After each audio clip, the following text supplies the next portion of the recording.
96.7 FM પર આકાશવાણીનું આ અમદાવાદ વડોદરા કેન્દ્ર છે. પ્રસ્તુત છે કાર્યક્રમ આરોગ્ય જગત. આજના કાર્યક્રમમાં આપ ડાયાબિટીસમાં આયુર્વેદિક સારવાર એ વિશે નાડી વૈદ્ય પૂજા શાહની મૌલિન મુનશીએ લીધેલી મુલાકાત સાંભળશો. આરોગ્ય જગત કાર્યક્રમ સાંભળતા સૌ શ્રોતા મિત્રોને મૌલિન મુનશીને નમસ્કાર. મિત્રો, રોગની વાત આવે ત્યારે આજકાલ તમને ઘેર ઘેર એક જોવા મળે છે રોગ કહેવાય, અને એ છે ડાયાબિટીસ એટલે કે મધુપ્રમેહ. તો આ ડાયાબિટીસ શેના કારણે થાય છે? ગુજરાત ડાયાબિટીસનું કેપિટલ પણ હવે ગણાવા લાગ્યું છે, કારણ કે ગુજરાતીઓ મીઠા છે. તો આ ડાયાબિટીસ અંગે આયુર્વેદ શું કહે છે, આયુર્વેદમાં એના વિશેનું કેવું નિદાન સારવાર છે, એ બધા વિશે વાત કરવા માટે આજે મારા સ્ટુડિયોઝમાં ગુજરાતના સુપ્રસિદ્ધ નાડી વૈદ્ય પૂજાબેન શાહ ઉપસ્થિત છે. પૂજાબેન નમસ્કાર. પ્રણામ. પૂજાબેન, આજકાલ દરેક ઘરે જાઓ ને તો તમને 5 જણ પહેલા તો 3 જણે ડાયાબિટીસ જોવા મળે. તો આ રોગ આટલો બધો કેમ સ્પ્રેડ આઉટ થઈ ગયો? વાત સાચી છે, પણ આયુર્વેદમાં સ્પષ્ટપણે ડાયાબિટીસના નિદાન માટે કહ્યું છે, આસ્ય સુખમ સ્વપ્ન સુખમ. આસનનું સુખ બેઠાડું જીવન, સ્વપ્ન સુખમ જેની પાસે ટાઈમ ટેબલ નથી, ફિક્સ ટાઈમ ટેબલ એ નહીં, મન ફાવે ઉઠે, મન ફાવે ઊંઘે, મન ફાવે ખાય. દધીની ગ્રામ્ય ઓદક આનું પ્રસા. દહીં સુધી બરાબર છે, પણ દહીંની આગળ આપણે જાણો છો મઠ્ઠો હોય, શ્રીખંડ હોય, લસ્સી હોય. ગ્રામ્ય ઓદક આનું પ્રસા એટલે નોનવેજ, મીટ, માછલી, જે લોકો નોનવેજનું વધારે પડતું સેવન કરે છે. પયાનસી દૂધ સુધી બરાબર છે, પણ દૂધના આગળના બધા વિકારો, જ્યારે રબડી હોય, ખીર હોય, પનીર હોય, ચીઝ હોય, જે દૂધના વિકારો જે આજકાલ હવે પ્રસિદ્ધ થઈ ગયા, લોકોને દૂધ પીવું નથી, કોલ્ડ કોફી પીવી છે. બરાબર. નવાન્ન પાનમ, ઘરે ઘરે ઘર નાના થતા ગયા. એટલે પહેલા આપણે વર્ષ જૂના અનાજ ખાતા, વર્ષ 2 વર્ષ માટે અનાજ ભરતા. હવે લોકો આજે પૂરું થયું કાલે ઘઉં લાવે ને પરમ દિવસે ખાવા લાગે. એટલે નવાન્ન પાનમ એ ડાયાબિટીસનું પ્રમેહ માટેનું સૌથી મોટામાં મોટું કારણ આજે ઘરે ઘરે થઈ ગયું. કે જે અનાજ ભરતા, જૂનું થવા દેતા અને પછી જે વાપરતા, એ આખી પ્રણાલી લુપ્ત થઈ ગઈ છે. ગુડ વૈકૃતમ એટલે ગોળ સુધી બરાબર. ગુજરાતી દાળમાં પણ ગોળ હોય, ક્યારે ખાંડ, સાકર લખાયું નથી. ગુડના જે વિકારો છે, ચાહે ખાંડ હોય, ચાહે સાકર હોય, ચાહે ગ્લુકોઝ હોય, જે રીતે આજકાલ દરેક વસ્તુમાં ગળપણનું જે મિલાવટ છે, પહેલા લગ્ન પ્રસંગ સિવાય, દિવાળી સિવાય મીઠાઈઓ ઘરમાં જોવા નથી મળતી. આજે ઘરે ઘરે 12 માસ માણસ મીઠાઈ ખાય છે. એ આખું જે છે એ વધી ગયું છે. અને છેલ્લે પ્રમેહ હેતુમાં કફ કૃચ્છ સર્વમ, જે વસ્તુઓ કફ કરે છે એ પ્રમેહ કરે છે. એટલે કે ભારે ખોરાક, જાણે ગુરુમાં સૌથી આયુર્વેદ કહે છે ઘઉં ભારેમાં ભારે અને અડદ ભારેમાં ભારે. ઘરે ઘરે ઘઉંની રોટલી થઈ ગઈ, જવ, જુવાર, બાજરી, રાગી લોકો ભૂલી ગયા છે. એટલે એ ઘરે ઘરે ડાયાબિટીસ આવી ગયું છે. પહેલા આપણો ખોરાક ભાત પ્રમાણ મેન હતું, ભાત છોડીને આપણે રોટલી ખાતા થઈ ગયા છે. એક મોટામાં મોટું કારણ છે.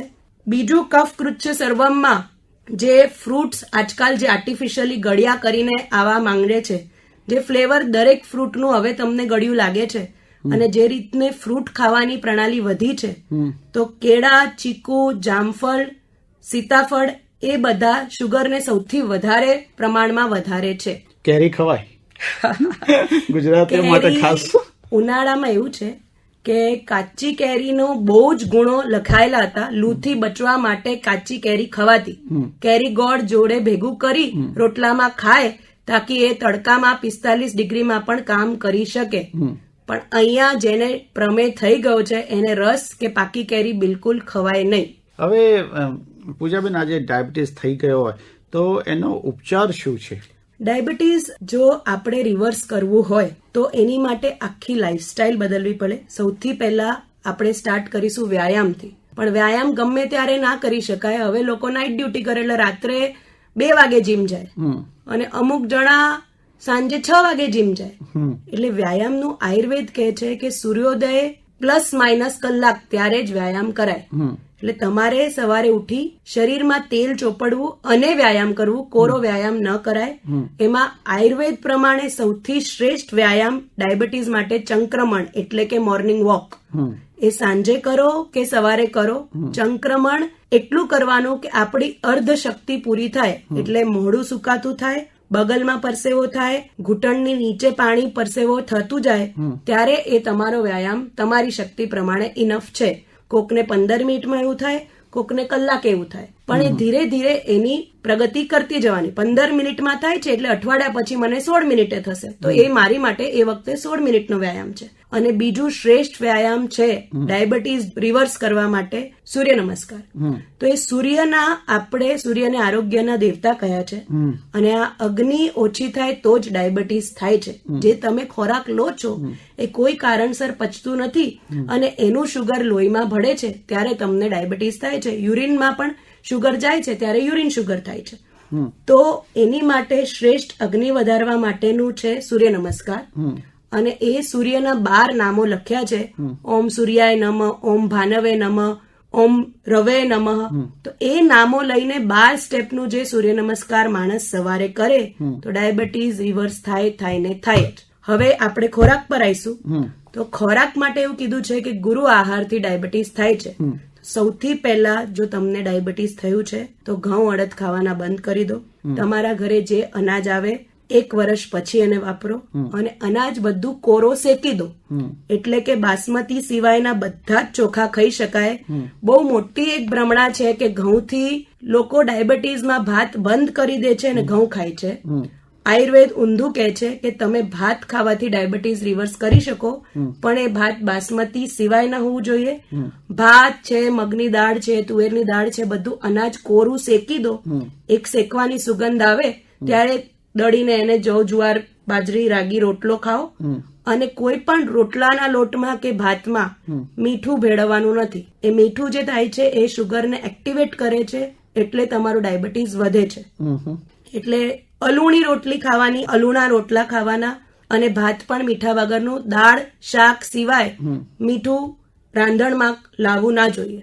બરાબર છે. અચ્છા, એ સિવાય ધારો કે આપણે લોકોને એમ હોય કે આજકાલ તો ફાસ્ટ ફૂડ બધા બહુ ખાતા હોય છે, બરાબર, કે આખી જનરેશન ફાસ્ટ ફૂડ વાળી થઈ ગઈ છે, તો એ તો ખવાય જ નહીં ને? બિલકુલ જ ના પાડીશ. પણ આ ડાયાબિટીસ રિવર્સ કરવાના ઘરમાં તમારા એટલા બધા નુસ્ખાઓ છે. તમારો ઓસડિયાનો ડબ્બો જે ખોલશો તો તમને ખબર પડશે કે હળદર દરેક ઘરમાં વપરાય છે. બરાબર. ડાયાબિટીસનું સૌથી ઇઝીએસ્ટ સોલ્યુશન આમળા અને હળદર. ફ્રેશ એક આમળું છીણી અને એક આમળાની છીણ જેટલી જ ફ્રેશ લીલી હળદર છીણી અને બંને બપોરના જમવાની વચ્ચે જો ચાવીને ખવાય તો તમારું શુગર માઇનસમાં જાય. બીજું, ઘરે ઘરે ગામડે લીમડામાં ગળો ઉગતી, તો 1 વેચ જેટલી ગળો નાના આપણે આંગળીના વેઢા જેવડા ટુકડા કરી અને 2 કપ પાણીમાં ઉકાળી, અડધો કપ પાણી રહે એટલે ગાળી અને પીઓ. એ સવારે પહેલું નળના પીઓ અને રાત્રે સૂતી વખતે છેલ્લું પીઓ, એટલે તમારું શુગર મટે ને મટે. હવે આમળા હળદર જો 12 માસ ફ્રેશ ના મળે તો સૂકું 1/2 ચમચી આમળાનો પાવડર અને 1/2 ચમચી ઓર્ગેનિક હળદરનું પાવડર બપોરના જમવાના વચ્ચે ફાંકડો લેવામાં આવે તો શુગર રિવર્સ થાય. પણ જે માણસને સોજા આવી રહ્યા છે, કમર ઘૂંટણનો દુખાવો છે, એ માણસને આમળા લેવા ના જોઈએ. બરાબર છે. એ ઉપરાંત આયુર્વેદમાં અમુક દવાઓ પણ હોય છે, તે લઈ શકાય? ઇન્સ્યુલિન ડિપેન્ડન્ટ ડાયાબિટીસ સુધી પણ હું કહીશ કે ડાયાબિટીસ રિવર્સ થાય છે. જે લોકો કહે છે કે આખી જિંદગી મેં દવા લઈએ છે, તો ડાયાબિટીસ મટાડવું 3 કે 6 મહિનાનો ખેલ છે. 3 મહિને HbA1c કરાવવામાં આવે છે, જે 3 મહિનાનો એવરેજ શુગર છે.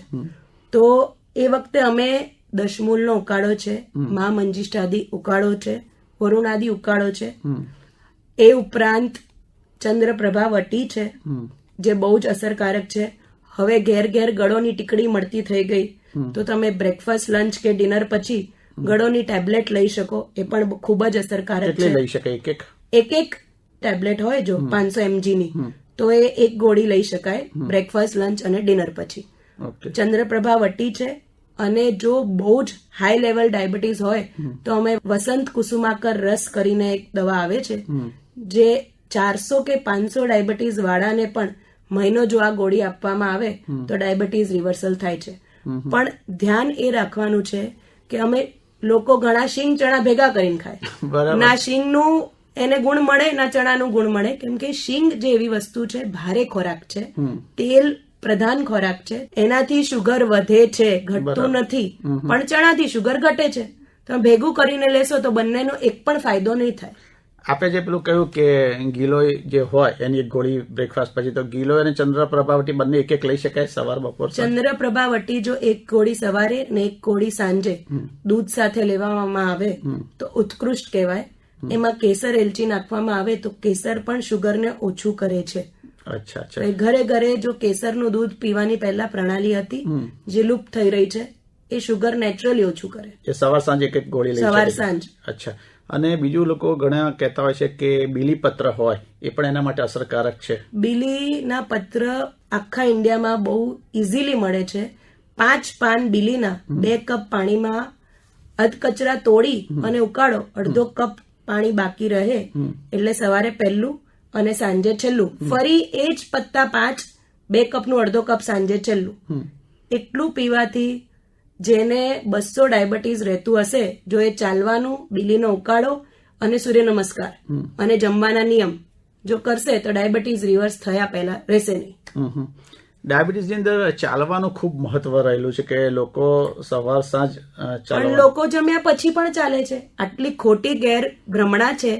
જમ્યા પછી આપે વજ્રાસન કરવાનું છે અને વજ્રાસન કર્યા 10-1 મિનિટ વજ્રાસન પર બેસ્યા પછી જો આપને લાગે કે આપની પાસે ટાઈમ છે તો વામ કુક્ષીનો એક નિયમ કરેલો છે કે ડાબા પડખે 10 થી 15 મિનિટ તમે આડો પડો બપોરે. બાકી જમ્યા પછી તરત ચાલવાનું ક્યાંય ડાયાબિટીસ માટે આયુર્વેદમાં વર્ણન છે નહીં. બરાબર. આજકાલ તૈયાર પેલા આંબળાના જ્યુસ આવે છે અને ગિલોયના, એ બધા અસરકારક થાય કે નહીં? છે ને, આમળાનું જ્યુસમાં એનું જે મેઇન પોષક તત્વો છે એ નીકળી જાય છે. એટલે જેમ ગન્નાનો જ્યુસ ફાયદો ના કરે પણ શેરડી ચાવીને ખાઓ તો ફાયદો કરે, એવી રીતે જ આમળાનો જ્યુસ અસરકારક નથી. તમે આમળું ચાવીને ભલે પછી કૂચો થૂકી દો તો ચાલશે, પણ જ્યુસ ના લો. હમણાં આપણે પેલા એક જ્યુસની વાત કરી છે કે જે ખૂબ અસરકારક છે, એ કઈ રીતે લેવાનું? એનું શું નામ આપે કહ્યું હમણાં? એ છે વસંત કુસુમાકર રસ. અચ્છા. એક સોનાની દવા છે આયુર્વેદમાં અને ફક્ત પ્રમેય માટે જ બનેલી છે. એ સવાર સાંજ લેવાનું? સવાર સાંજ એક ગોળી લો. એનાથી શુગર, જો યુરિન ગ્લુકોઝ 4+ હોય તો પણ રિવર્સલ, મહિનામાં 4+ નો 2+ આવી જાય. ઓહો, એટલો અસરકારક છે. એની ગોળી મળે છે? હા. અચ્છા, ઓકે. એનું જ્યુસ કેવું કઈ નથી મળતું? ના, એ ગોળી મળે છે. એટલે ટૂંકમાં ડાયાબિટીસ જે છે એના માટે એક તો ખાનપાન ખૂબ મહત્વનું છે. ના, એટલે ખાવામાં નિયમ એવું છે કે લોકો સમજતા નથી. દર 2 કોડીએ 1 ઘૂંટડો પાણી અને જમતા જમતા 1-1.5 ગ્લાસ પાણી, જમ્યા પછી 1 કલાક નો પાણી અને જમ્યાની પહેલા પણ પાણી નહીં. આ જે નિયમ છે ડાયાબિટીસ વાળા માટે મસ્ટ છે. તો વૈદ્ય પૂજાબેન, આજે આપણે ખૂબ સરસ ડાયાબિટીસ માટે હળવી શૈલીમાં હસતા હસતા પણ ઘણી ગંભીર વાતો કરી દીધી. અને જો આટલું કરશે તો ચોક્કસ એમનો મધુપ્રમેય એટલે કે ડાયાબિટીસ છે એ કંટ્રોલમાં રહેશે. તો પૂજાબેન, આજે આપનું બિઝી શેડ્યુલ હતું છતાં પણ આપ આકાશવાણી આવ્યા. અમારા લાખો શ્રોતા મિત્રો સાથે આપણે વાત કરી, માર્ગદર્શન આપ્યું, તે માટે આપનો ખૂબ ખૂબ આભાર. પ્રણામ. આપ હમણાં જ સાંભળી રહ્યા હતા કાર્યક્રમ આરોગ્ય જગત. આજના કાર્યક્રમમાં આપે ડાયાબિટીસમાં આયુર્વેદિક સારવાર એ વિશે નાડી વૈદ્ય પૂજા શાહની મૌલિન મુનશીએ લીધેલી મુલાકાત સાંભળી. કાર્યક્રમનું પ્રસારણ 96.7 FM આકાશવાણીના અમદાવાદ વડોદરા કેન્દ્ર પરથી કરવામાં આવ્યું.